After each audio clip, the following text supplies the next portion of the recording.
말씀을 하니까 자꾸 제 가슴이 울렁거립니다. 오늘 말씀 중에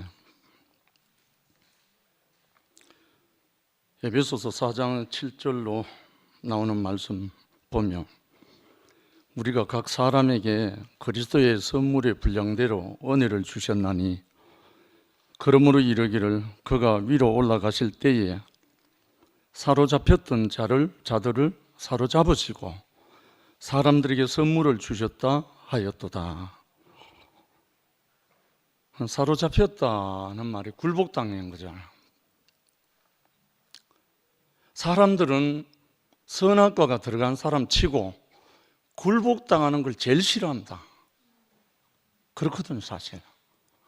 굴복 안 당하려는 그 마음이 선악과의 중심이잖아요. 그런데 그리스도에게 하나님께 굴복당한 사람만큼 인생 대박이 없거든요. 이 체험한 그 과정이기 때문에. 그럼 예수는 누구였나? 하나님께 굴복당한 사람. 바울은 누구였나? 그리스도에게 굴복당한 사람.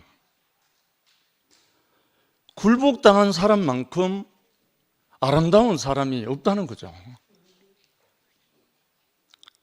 오늘 사로잡힌 자를 사로잡아서 또 사로잡으려 하고 선물을 주셨다. 이 말씀을 듣는데 제 지난날 진우와 함께 행진했던 그 종교 시절이 생각나면서 그때 제 마음속에 절규 중에 하나가 길 잃은 청지기였습니다. 분명히 가야 할 길은 맞는 것 같은데 나는 그게 안 되는 거예요. 예수를 믿고 예수 따라가는 건 맞는데 예수 말씀대로 안 사라지는 거예요. 이 절규, 이 고민 깊이 빠져봤습니까? 그런데 어느 날 나를 시킨 사람, 나를 사로잡은 사람, 물론 표면적으로는 사람이죠.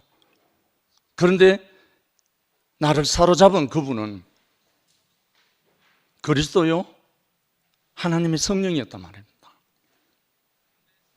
그러고 나니까 내가 사로잡혔었기 때문에 저 또한 사로잡으려고 하는 거예요. 물론 오늘 말씀대로 이 복음은 사로잡힌 자의 복음이거든요. 자기는 사로잡히지 않으면서 그리스도에게 성령에게 사로잡히지 않으면서 선생 노릇 하려면 이거는 완전 꽝입니다. 내가 사로잡혀서 사로잡힌 자의 그 생명이 향기로 터져 나오면 자동으로 다른 사람 사로잡힙니다. 이 인생을 우리가 경험하고 있거든요. 종교 시절에 마지막까지 눈물로 불렀던 노래가 오늘 갑자기 생각났습니다.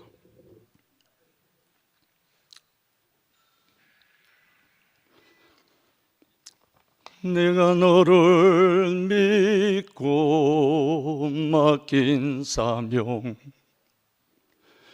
왜 너는 잊어버렸나?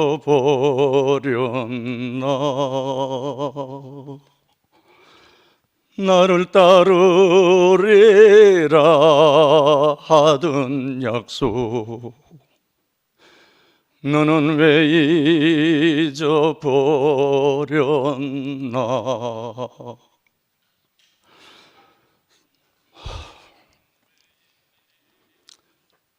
이 절규를 하면서 제발 저를 찾아와 주십시오 하고 몸부림쳤던 시절이 있었습니다. 그런데 내가 어둠인 것을 몰랐을 때, 내가 흥인 걸 몰랐을 때, 절규로 몸부림쳤을 때 정말 나에게 삐뚤어 나에게 농부로 찾아온 그 사로잡으신 이의 어떠함으로 인해서 제가 오늘날 이렇게 사로잡힌 자의 영광, 사로잡힌 자의 복음, 이것을 갖고 이렇게 본체 형상으로, 영광의 광채로 그 사람으로 살게 됐지 않습니까? 어느 시인은 하늘을 부르러 부끄러움이 없다는 그 말을 했지만 정말 사로잡힌 이 사람은 부끄러움이 없거든요. 오늘도 연화당 영우 형님과 연화 누님이 이 자리에 왔습니다. 참 은혜로운 것은 지난 코로나 팬데믹 3년 동안 어디 공개적으로 순회 가는 것을 다 막아놓고, 심지어 제가 어디 가면 교회 책임자가 순회 중단하라고, 그 영상 올리지 말라고 여러 가지로 제한하고 통제를 했었습니다. 부득이 제가 갈 수밖에 없는 곳이 울산, 울주, 두동의 연화당이었습니다. 제가 살기 위해서. 그런데 제가 사로잡힌 그 인생을 형님과 누님 앞에 증거한 것밖에 없습니다. 그런데 형님과 누님이 관세음보살 남야미탑을 하던 전 70년 인생을 이제 턴하셔서 이제 할렐루야 복음에 사로잡힌 자가 부부가 됐지 않습니까? 이거는 의도가 아니거든요. 내 인생이 그리스도에게, 그의 영에게 사로잡히기만 하면 하나님이 선물로 주신다잖아요. 정말 형님과 누님 생각하면 저는 그냥 눈물이 나옵니다. 너무나 감사했어. 이 인생을 오늘 진호 형제가 50여 분 동안 정복당한 사람이 복음이다. 정복하면 세상 말이지만 굴복당한, 사로잡힌, 그리스도에게 사로잡히고 하나님께 사로잡히고 성령께 사로잡힌 자가 그 길을 가고 그 사람이 되는 거죠. 우리가 무슨 말을 할지라도 그 말씀이 내 자신으로 안 드러나면 생명이 전제면 안 되죠. 그래서 우리 인생을 이토록 정말 온전히 귀하게 쓰셔서 각자의 달란트대로 우리를 인도하시고 또 여러 모양 여러 발걸음으로 우리를 인도해 주시는 이 모습을 보면서 감사하지 않을 수가 없습니다. 영원히 한마디 하고 싶죠? 나오세요. 주님을 영원히 찬양합니다.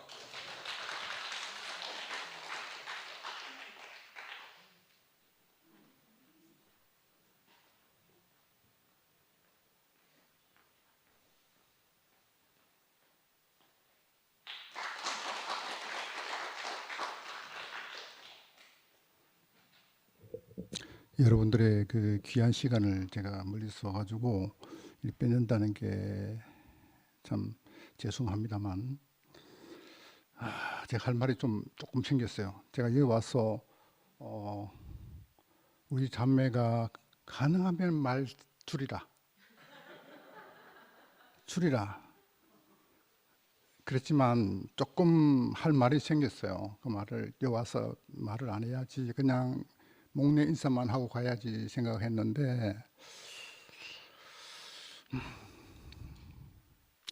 제가 70이 넘다 보니까 옛날에는 머리도 나빴지만 나이가 들어가니까 이 기억력이 자꾸 떨어지는 거예요. 그래서 성경 말씀을 제가 상근이 형제처럼 파고 팠습니다. 저는 5년도 채 안 되니까 우리 진호가 하는 얘기가 보면 우리 굴복당해야 된다고 그러잖아요. 근데 정말로 저는 굴복당할 수 없는 사람입니다. 제가 세상에서는 제가 최고 잘난 것 같은 느낌으로, 사실 또 아닌데 그런 기분으로 살았더랬었는데, 지금 생각해 보면 완전 굴복당했거든요. 그러나 이 굴복되는 과정이 있습니다. 제가 5년 채 안 되니까 여기 계신 분들은 다들 수십 년 되었기 때문에 어느 정도의 기초가 된 상태에서 굴복당했지만, 저는 처음부터 굴복당할 수가 없더라고요. 그래서 저는 처음에 성경을 공부하면서 최고 궁금한 게, 옛날에 성경을 전혀 몰랐으니까, 첫째는 지명과 인물 이름을 알아야 굴복당해도 당할 거 아닙니까? 그래서 제가 울산에서 교회에 나갈 때 제가 간증은 뭐냐 그러면, 인물에 대한 그 역사적인 배경들, 그 사람에 대한 그 자기의 어떤 그 배경들, 이런 것들을 쭉쭉 공부를 했더랬습니다. 근데 이게 보면, 우리 진호 형제는 여기 보면 이걸 어떻게 보면 파헤치는 거거든요. 근데 기초가 안 돼 있으니까 그걸 받아들이기 위해서는 기초가 되어야 된단 말입니다. 여러분들은 아니겠지만 제 같은 경우는 정말 처음에는 예수부터 그 성경에 나오는 모든 인물들을, 머리는 나쁜데 그걸 다 기억을 해야 되니까 파헤치고 파헤쳐야 우리 상근 형님 잘 파헤치되, 어제 말씀 한 듣는데도 보면 뇌를 보는 것 같은 느낌이 들더라고요. 그래서 너무 아멘이 되었는데, 근데 그게 전부는 아니겠죠. 우리가 성령으로 받아들인 이 부분이 본질은 이거 성령으로 사는 거지 않습니까? 하나님의 생명으로 사는 거지 않습니까? 그러나 이 바운다리가 있어야 그 알맹이를 채울 수 있지 않습니까? 그런 저는 역사적인 배경과 인물, 그 다음에 지리학적인 부분, 지금은 5년쯤 되니까 이스라엘 주변에 있는 나라들이 배경들이 어느 정도 숙지됩니다. 뭐 그저께 지금 하마스하고 지금 그 이스라엘 전쟁이 붙어 날뛰기는 이유도 옛날에는 몰랐었거든요. 왜 싸우는지. 지금은 충분히 두 나라 간에 싸우는, 한 땅 안에서 두 나라가 싸우고 있지 않습니까? 결국은 형제간이 되는다는 얘기를, 제가 노아의 자손에서 같은 형제였는데 지금은 완전 원수처럼 미사일 퍼붓고 싸우지 않습니까? 우리 한 건물 안에 두 이념이 있지 않습니까? 이 생각이 들더라고. 그래서 저는 머리도 나쁜 데다가 기억력이 떨어지니까 성경을 이렇게 받아들여집니다. 성경을 쭉 제가 창세기부터 이렇게 공부를 해보니까 이엘레 목사님은 생명으로만 이야기를 했지 이 사랑이라는 얘기를 안 하더라고. 저는 결론적으로 이 사랑이라는 얘기가 굉장히 중요하다는 얘기가 제가 이야기하고 싶습니다. 자, 바울이 이야기한 연합이라든지 하나 된다라든지 우리가 거듭난다라든지 우리가 눈을 뜬다라든지 모든 이 부분들이 사랑 없이는 허탕이 된 거예요. 아무것도 아닌 얘기죠. 우리 영식이가, 형제가 제가 보고 싶다니까 대구에서 금방 왔잖아요. 이 사랑이 있으니까 그리움이 생기고 보고 싶음이 생기는 거죠. 그래서 영식이가 오는 걸 보고 내가 울었거든요. 감사해서. 제가 명절에 우리 손녀들하고 왔다가 올 때는 고맙고 갈 때는 더 반갑고 이렇게 보내고 나니까 허전한 명절 연휴 뒤에 공백이 생기지 않습니까? 영식이가 보고 싶은 거예요. 영식이가 뛰어왔더라고. 이런 형제가 어디 있습니까? 우리 여기 식구는 얼마 안 되지만 제 바람은, 제가 여기 온 목적은 사로잡힌 그 마음으로 사랑을 나누는 형제 자매가 되었으면 하는 바람입니다. 예. 그래서 또 영상도 형제가 이 양날개를 이야기를 하는데, 정말 우리 교회는 다양성이 있어야 되겠다. 어느 이야기를 하더라도 감사할 줄 알고, 또 다른 노선을 이야기하더라도 하마스 같은 그런 족속들도 품에 안을 수 있어야 이스라엘이 참 이스라엘일 텐데, 그걸 못 안고 전쟁을 하고 있지 않습니까? 물론 그 이념적인 부분에서 어떤 종교 전쟁도 복잡한 게 있긴 하겠지만 제 마음은 그렇습니다. 우리 지금 가을 집회하고 있지 않습니까? 저 부분에 또 우리 식구들도 와 있거든요.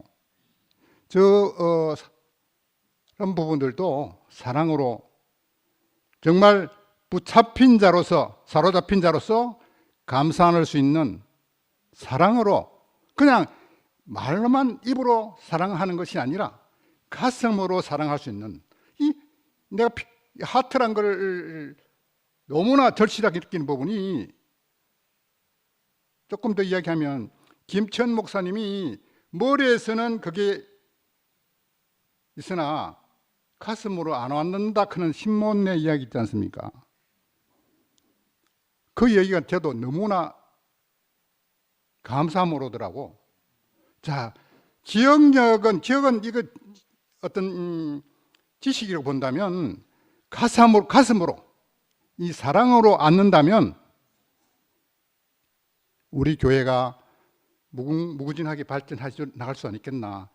그렇게 저는 이 성경은 결국은 저는 합리적이고 객관적인 이런 부분들을 굉장히 좋아했는데, 성경 말씀은 제 개인적으로 주관적으로 와닿으니까 너무나 붙잡힌 자가 되는데 지름길이 되더라는 말씀을 드리고 싶습니다. 감사합니다.